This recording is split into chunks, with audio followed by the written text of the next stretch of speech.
All right, guys, today we're going to continue our work on lesson 4.1. We're into day two of this, of graphing linear functions. And today we're going to specifically look at how to find x and y intercepts and how to use x and y intercepts to make the graphs of functions.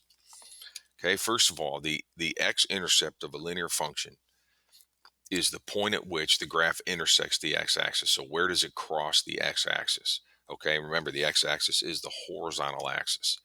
The y-intercept of a linear function. Now, when I say linear function, that's a straight line, is the point at which our line crosses the y-axis, which is our vertical axis. Okay, so we're looking for those 2 points specifically. Given a graph, it's pretty straightforward. Okay, here's the graph. It's the blue line drawn. Where is it crossing the x-axis? Remember, our x-axis is our horizontal axis. So you can see this line is crossing the x-axis right here at -4.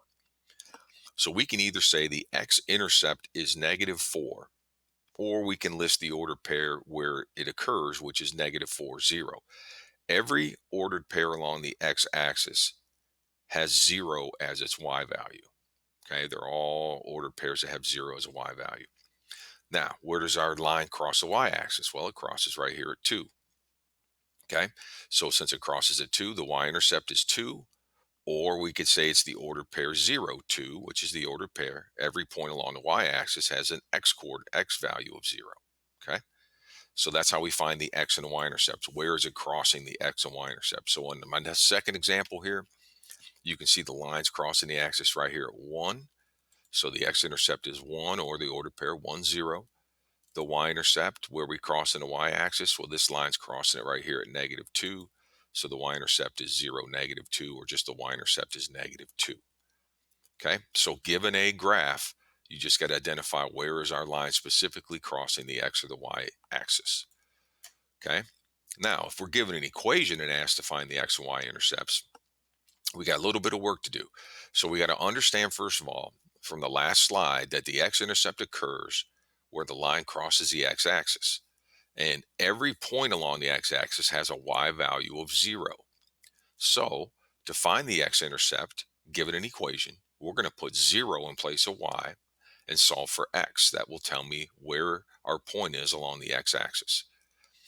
To find the y-intercept, remember that's a point where it crosses the y-axis, and every point along the y-axis has an x value of 0.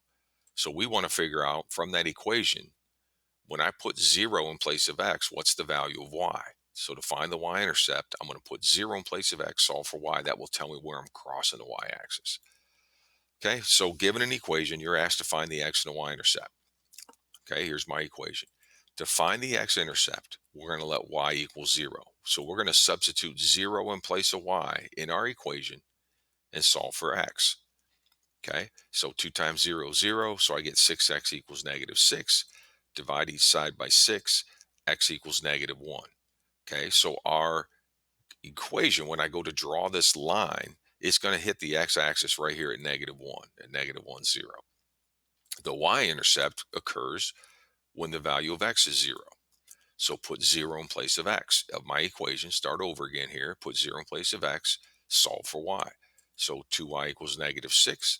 Divide each side by 2, y equals -3. So the y-intercept is going to occur at -3, or the ordered pair 0, -3. X is 0, y is -3.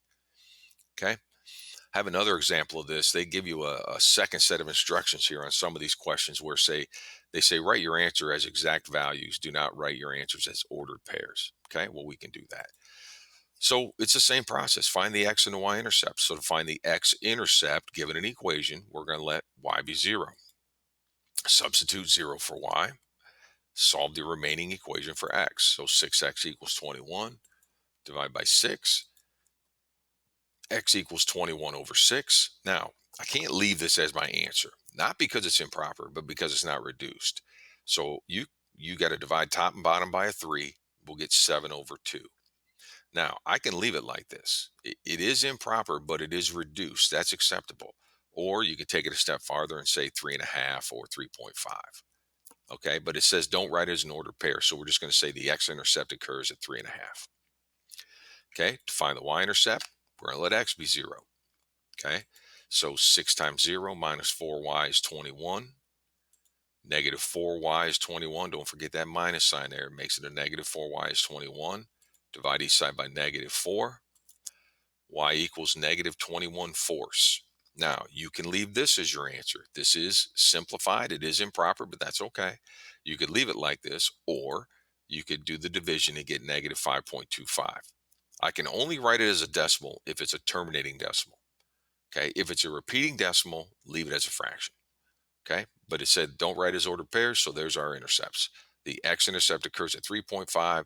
This should say the y-intercept occurs at negative 5.25. Okay. So the next step in our process is to give you the intercepts and you make the graph. Okay. Well, it's pretty straightforward. The x-intercept occurs at 8 and the y occurs at negative 7. So if we're looking for a line whose x-intercept is 8, which means it crosses the x-axis at 8. So the line passes through the point 8, 0, right? X-axis 8, y would be 0. Remember, the x-intercept occurs when y is 0. So there's my ordered pair. The y-intercept is negative 7. So that means we're crossing the y-axis at negative 7. And the y-intercept is 0, negative 7. You really don't even need the ordered pairs. Okay. Just create your xy axis, your coordinate plane. You're going to go to the x-axis to the point 8. So go along the x-axis to 8, put a mark. Go along the y-axis to negative 7, put a mark. And then connect those 2 points. There's your line. That's the line who has an x-intercept of 8 and a y-intercept of negative 7. Okay. Okay, now we're going to put it all together. We're going to be given an equation and asked to graph it using the x and the y-intercepts. Guys, this is sometimes the easiest way to graph an equation. If you're given your choice how to graph it, this is easy. Okay, so if I'm going to graph this using x and y-intercepts, then to find the x-intercept, I'll let y be 0, right? That's what we just worked on. So take your equation, put 0 in place of y. 4x equals negative 36. Divide by 4, x is negative 9. Got it. We're going to cross the x-axis at negative 9, or you can write the ordered pair negative 9, 0. Y-intercept, well, let x be 0. So 4 times 0 plus 6y is negative 36. 6y is negative 36 divided by 6. Y is negative 6. So I'm crossing the y-axis at negative 6. The ordered pair would be 0, negative 6. But really, this is what you need.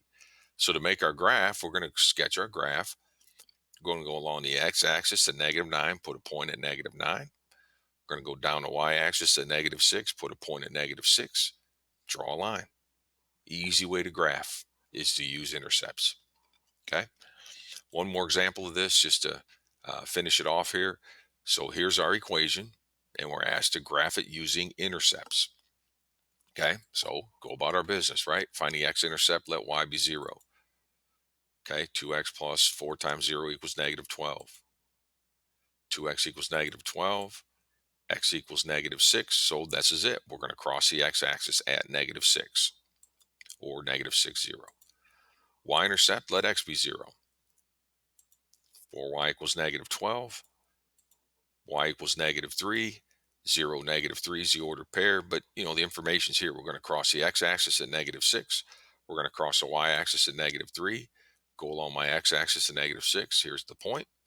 Down the y-axis at negative 3. Here's the point. Connect them with a line, and there's the graph of this equation using intercepts.